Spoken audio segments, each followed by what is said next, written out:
Buenas noches. Oh, it is always great to be here with one of the most festive, maybe a little wild caucuses in Congress, especially to kick off Hispanic Heritage Month. I want to thank Michelle for her introduction, for her leadership, and give it up for your outstanding chair, Congresswoman Linda Sanchez, CHCI's new president and CEO, Dominica Lynch, and all the tremendous public servants that we have here tonight, especially everybody in the Congressional Hispanic Caucus. Amen? Is that what I heard? Amen. Now, I've got to admit that I'm having trouble accepting that this is my final trip here as president. But on the bright side, Michelle is not having trouble accepting it. I love you too. But it is hard to believe that it was 8 years ago I came here as a candidate for this office. And I had no gray hair. I said that we could create opportunity not just for those at the very top, but for everybody who's willing to work hard so that they could afford health care and college and retirement and give their kids a better life. What Sarah Palin called that hopey, changey stuff. Well, tonight I'm back here as president to say thank you. Thank you for your support. Thank you for your friendship. Thank you for your tireless efforts to deliver on that promise. Because for all the places that we've fallen short, and for all the work that remains to be done, I am back here tonight more optimistic about the future of America than I have ever been. And why not? Together, we fought our way back from the worst recession in 80 years. We turned around an economic free fall. We helped lift our auto industry to set new records. Our businesses created more than 15 million new jobs. Together, we declared health care is not a privilege for a few, but a right for everybody. And we have secured health insurance for another 20 million Americans, including 4 million Hispanic Americans.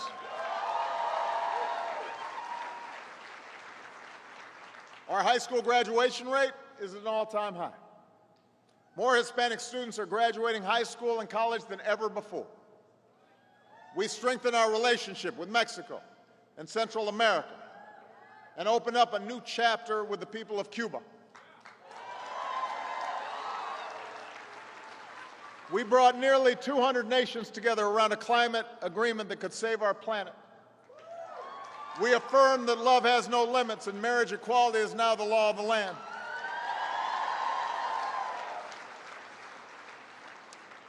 Just this week, we discovered how much our efforts are starting to pay off in ways that really matter to American families. Thanks, Obama.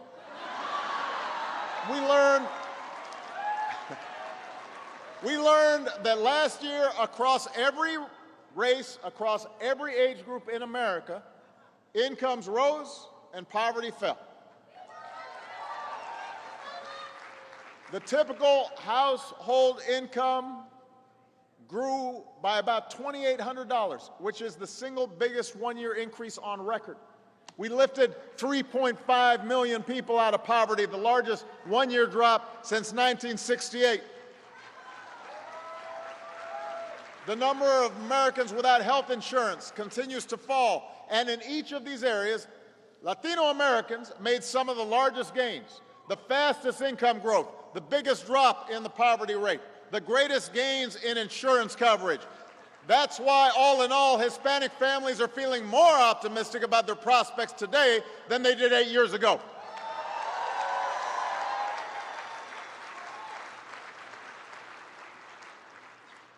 By so many measures, our country's stronger and more prosperous than it was when we started this journey together.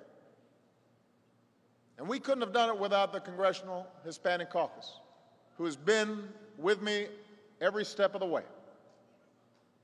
Now, none of this was easy. There were some tough years in there.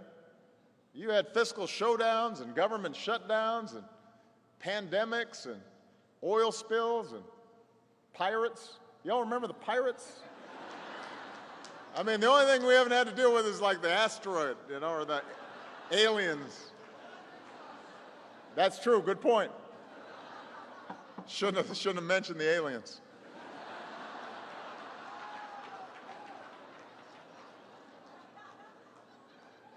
But we overcame all that. We overcame all that, and most of all, we proved that change doesn't happen overnight. It doesn't happen in one term. It doesn't happen even over the course of one presidency, but change is possible. Progress is possible. And we're here, si se puede. We're here again tonight because we know that we've got more work to do, but we know that if we put in the effort, change can happen. You know firsthand the challenges we still face. Challenges that often affect the Latino community harshly. When governors refuse to expand Medicaid, that hits Latinos harder than most. When folks block an increase in the minimum wage or refuse to expand paid family leave, that hurts the pocketbooks of millions of Hispanic families. So we've got to make sure this recovery reaches all Americans. We've got to help more students, not just get to college, but finish college. We've got to reform our criminal justice system. And we've got to protect our children from the madness of gun violence. And yes, we've got to finally make meaningful, effective immigration reform a reality in this country.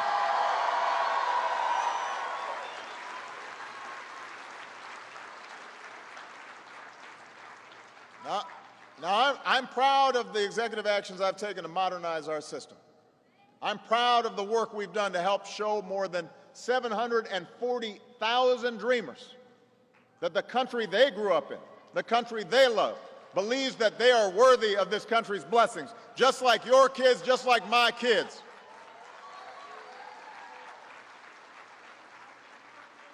But if we're truly going to fix this broken system,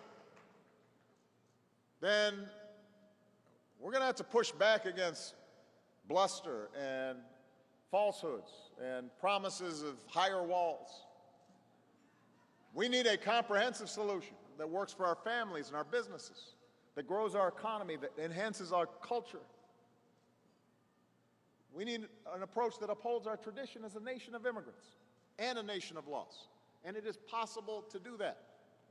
It's possible to insist on a lawful and orderly system while still seeing students and their hardworking parents not as criminals, not as rapists, but as families who came here for the same reasons that all immigrants came here, to work and to learn and to build a better life.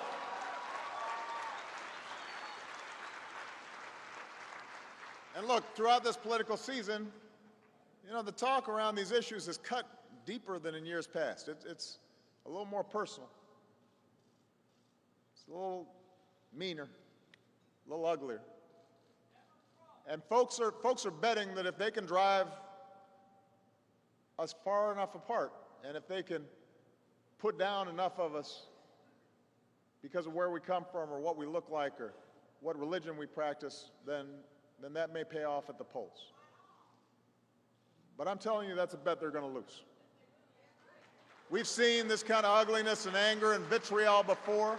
That kind of politics sometimes may carry the day in the short term. I know that there are a lot of folks who have this notion of what the real America looks like, and somehow it only includes a few of us. But who's going to decide who the real America is? Who's to determine that in this nation of immigrants, in a nation where, unless you are a Native American, you came here from someplace else, that you have a greater claim than anybody here. So we can't let that brand of politics win. And if we band together and if we organize our communities, if we deliver enough votes, then the better angels of our nature will carry the day, and progress will happen. But it's going to take all of us. This is not something that a president can do alone. It's not something the next president will be able to do alone either, no matter how tough she is.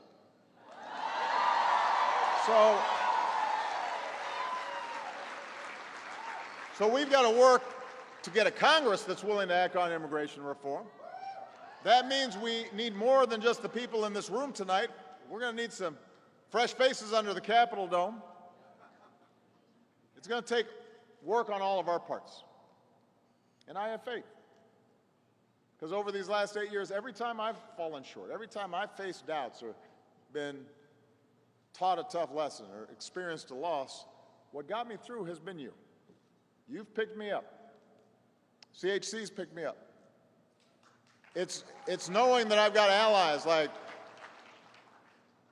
Linda and Ruben and Charlie and Nydia fighting tooth and nail on the Hill and back in your home states, even on tough votes. It's knowing that you're fostering the next generation of leaders, including more than 40 of your former fellows that have helped lead the way in my administration.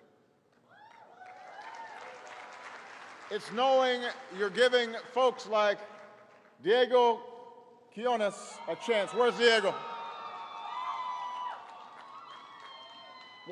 Is Diego here? There he is back there. So when Diego was 7 years old, Diego moved to Arkansas from Mexico with his parents. And his dad took a job repairing and building wooden pallets, which is a lot of hard work. Calloused hands. A few years later, his dad opened up his own business. So Diego was waking up at 5 a.m. and loading and unloading pallets by hand, working every weekend through high school. And his family didn't have a lot of money, but they had belief, faith in America. Because, as he says, and I'm quoting here, if you come here and work hard, eventually you will succeed. And today, thanks to DACA, Diego's the first in his family to graduate from college.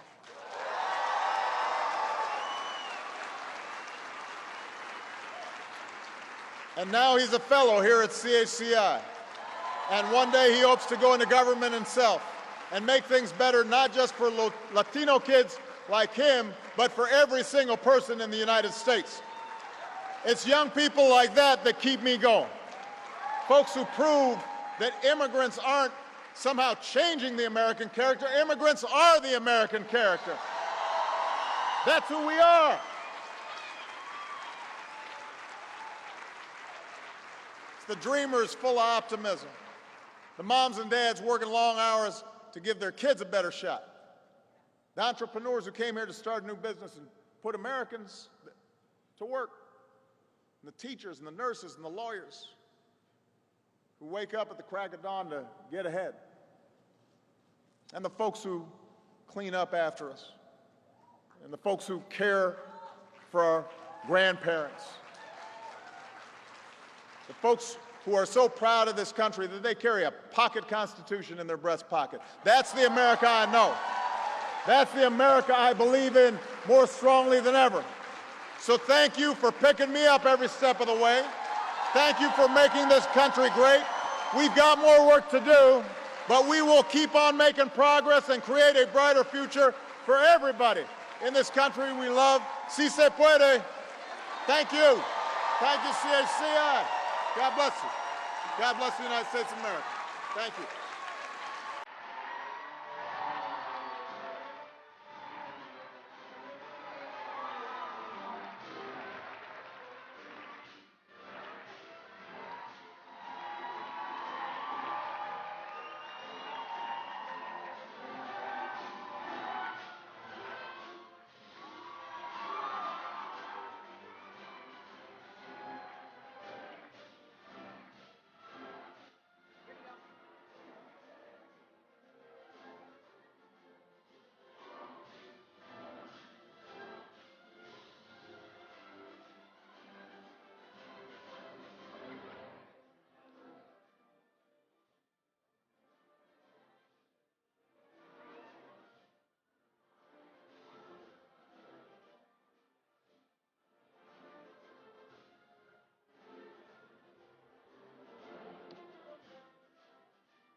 Ladies and gentlemen, please take your seats.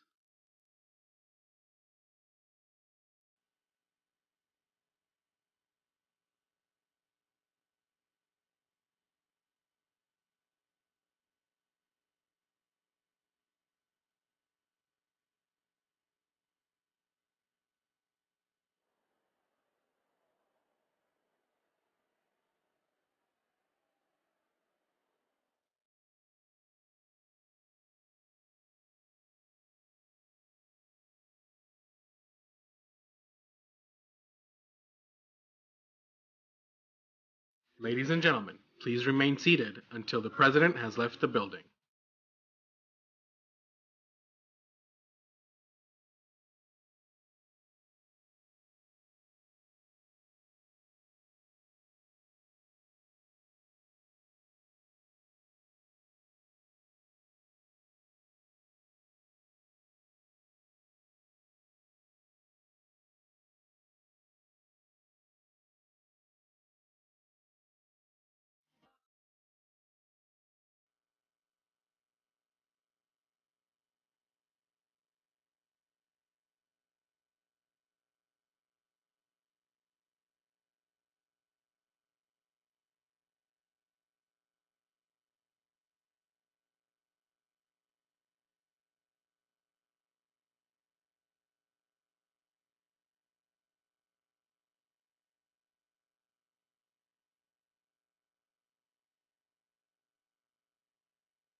Ladies and gentlemen, our program will begin shortly.